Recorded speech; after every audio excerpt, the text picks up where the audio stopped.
आत्मीय भाइयों एवं बहनों प्रणाम।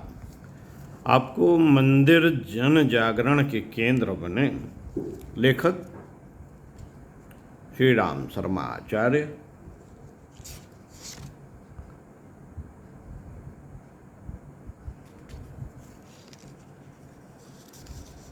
पढ़कर सुनाते हैं, आइए सुनते हैं।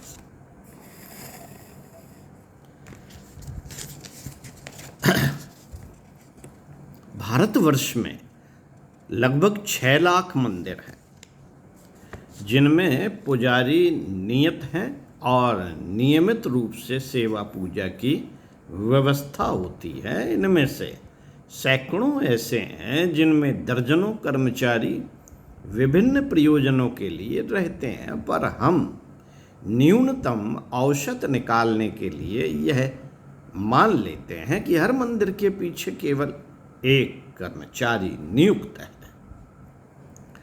यद्यपि हजारों ही मंदिर ऐसे हैं जिनका भोग प्रसाद, उत्कृष्ट श्रृंगार, सफाई, रोशनी, मरम्मत आदि का खर्च लाखों रुपया मासिक है, पर न्यूनतम औसत भोग प्रसाद, दीपक, मरम्मत तथा पुजारी का वेतन आदि कुल मिलाकर 100 रुपया मासिक मान लिया जाए तो अधिक नहीं वरन कम से कम ही समझना चाहिए। यह अनुमान तो लगा ही लेना चाहिए कि 6 लाख मंदिरों का खर्च 100 रुपया प्रतिमास के हिसाब से 6 करोड़ रुपया मासिक अर्थात 72 करोड़ रुपया वार्षिक है। यह अनुमान बहुत पुराना है साथियों। आज की स्थिति में तो कई करोड़ मासिक खर्च है। भारतवर्ष में 56,07,169 गांव और 2,690 शहर हैं। कुल मिलाकर इनकी संख्या 6 लाख होती है। इनमें हर जगह एक मंदिर का हिसाब तो मानना ही चाहिए। मामूली गांवों और कस्बों में कई कई संप्रदाय के कई देवताओं के कई कई मंदिर होते हैं। बड़े शहरों में तो उनकी संख्या सैकड़ों होती है। फिर भी औसतन हर गांव के पीछे एक का औसत मान लिया जाए तो इनकी संख्या भी 6 लाख हो जाती है। हर मंदिर के पीछे कई कई कर्मचारी होते हैं। पुजारी, महंत, मुनीम, चौकीदार, माली आदि। कितने ही बड़े मंदिरों में तो सैकड़ों कर्मचारी काम करते हैं। 2-2, 3-3 तो हजारों में होंगे। फिर भी न्यूनतम एक पुजारी हर मंदिर के पीछे मानना ही होगा। इस प्रकार 6 लाख मंदिरों में 6 लाख पुजारी हो गए। यह सब गृहस्थ होते हैं। अन्य उद्योगों में लगे हुए व्यक्तियों के घर वाले भी अपने काम धंधों में सहायक होते हैं। किसान, जुलाहे, धोबी, पशु पालक आदि प्रायः सभी उद्योगों में उनके परिवार का भी श्रम सहयोग रहता है। पुजारियों के परिवार में 4-6 व्यक्ति हो सकते हैं, पर कम से कम एक व्यक्ति तो ऐसा मानना ही चाहिए जो उनके कार्य में थोड़ा सहयोग दे सके। इस प्रकार 6 लाख वे सहायक यूं हो जाते हैं। यदि परिवार का व्यक्ति सहायता ना भी करे तो भी यह मानना होगा कि बड़े मंदिर में एक ही व्यक्ति नहीं, कई कई भी होते। लाख मंदिरों के पीछे 12 लाख व्यक्तियों का श्रम लग जाता है।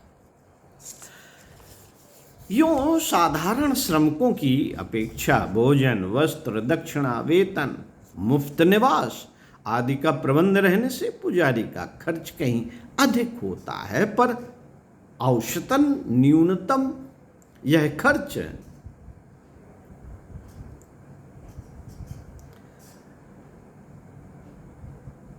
100 रुपये। पिछला आकलन वर्तमान में न्यूनतम आकलन 5 से 10,000 के बीच में मानना ही चाहिए। इसमें पूजा उपकरण, भोग प्रसाद, पुजारी का वेतन, फूल, दीपक आदि मान लिया जाए तो यह रकम कम ही होगी, अधिक नहीं। 6 लाख मंदिरों में से 100 रुपये मासिक, वर्तमान में 4,000 रुपये मासिक, अर्थात 100 रुपये के अनुसार 72 करोड़ रुपया वार्षिक का खर्च बैठता है। और अगर आज के अनुमान में 4,000 रुपये मासिक लगाया जाए तो इसका 4 गुना खर्च बैठता है।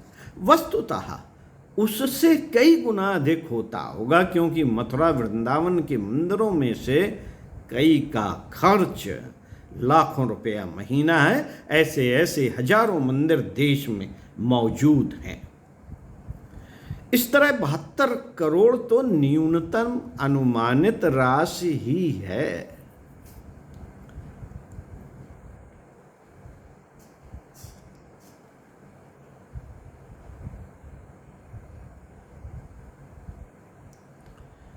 छह लाख मंदिरों में से सैकड़ों मंदिर ऐसे हैं जिनकी लागत लाखों नहीं करोड़ों रुपया है।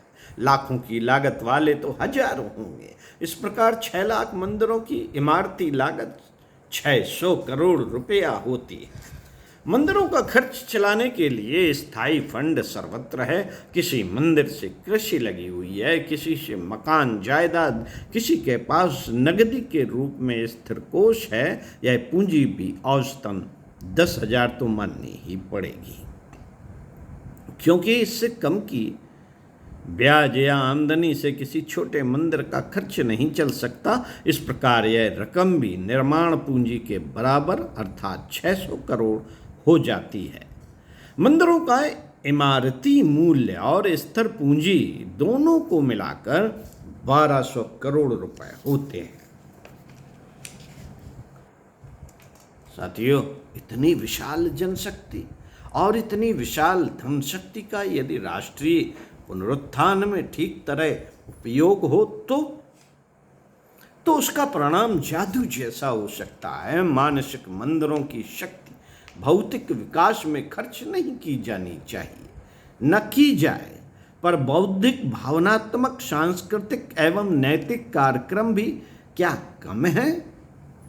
देश को इन दिशाओं में भी अभी बहुत काम करना है। देश जिस आर्थिक एवं भौतिक दृष्टि से पिछड़ा हुआ है, उससे अधिक भावनात्मक दृष्टि से पीछे रह गया। शिक्षा का घोर अभाव है। देश में केवल 20% साक्षर हैं, शेष 80 तो निरक्षर ही पड़े हैं। मनुष्य के बौद्धिक दिमाग से कम साक्षरता की आवश्यकता तो पूरी करनी ही होगी। सामाजिक कुरीतियों ने हमें नैतिक दृष्टि से खोखला एवं दिवालिया बनाकर रख दिया है। स्वास्थ्य जर्जर हो रहे हैं। भावनाओं में ना उल्लास है, ना उत्साह है। आर्थिक आडंबर तो जाल जंजाल की तरह फैलता जा रहा है, पर धार्मिक कर्तव्यों से विरक्ति दिन दिन बढ़ रही है। हमारी मानसिक स्थिति ही नहीं, सामाजिक स्थिति हर दिशा में जर्जरित हो रही है। इसके सुधार एवं पुनर्निर्माण में मंदिरों में लगी हुई विशाल जनशक्ति को यदि सुनियोजित किया जा सके तो हमारा कायाकल्प ही हो सकता है।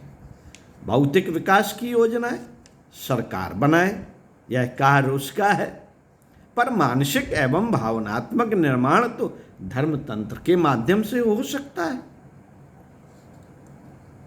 भौतिक विकास तभी पूर्ण होगा जब लोग भावनात्मक दृष्टि से परिष्कृत हो चलें। यह भाग्यवाद, पलायनवाद, आलस्य, अकर्मण्यता, अनुत्साह, संकीर्णता, स्वार्थपरता, सामाजिक असहयोग जैसे दुर्गुणों से मनोभूमि ग्रसित बनी रही तो भौतिक उन्नति के सारे प्रयास निष्फल चले जाएंगे। साथियों, जो कमाई बढ़ेगी वह दुर्गुणों में खर्च कर दी जाएगी। फिर कैसे फिर कैसे गरीबी दूर होगी? असंयमी लोग दवा दारू का अधिक प्रबंध होने पर भी रोगग्रस्त रहेंगे। इसलिए राष्ट्रीय विकास के लिए जहां भौतिक प्रयत्नों की आवश्यकता है, वहां यह भी कम आवश्यक नहीं कि जनमानस का भावनात्मक परिष्कार किया जाए, और यह प्रयोजन सरकार नहीं वरन धर्म संस्थाएं ही पूर्ण कर सकती हैं। मंदिर संस्थाओं में लगी हुई जनशक्ति और धनशक्ति को यदि इस कार्य में लगाया जा सके तो महत्वपूर्ण आवश्यकता सहज ही पूरी हो सकती है। मित्रों, इसी क्रम में आगे अगले पृष्ठ से पढ़कर सुनाएंगे मंदिर और उसका मूल प्रयोजन। ओम शांति।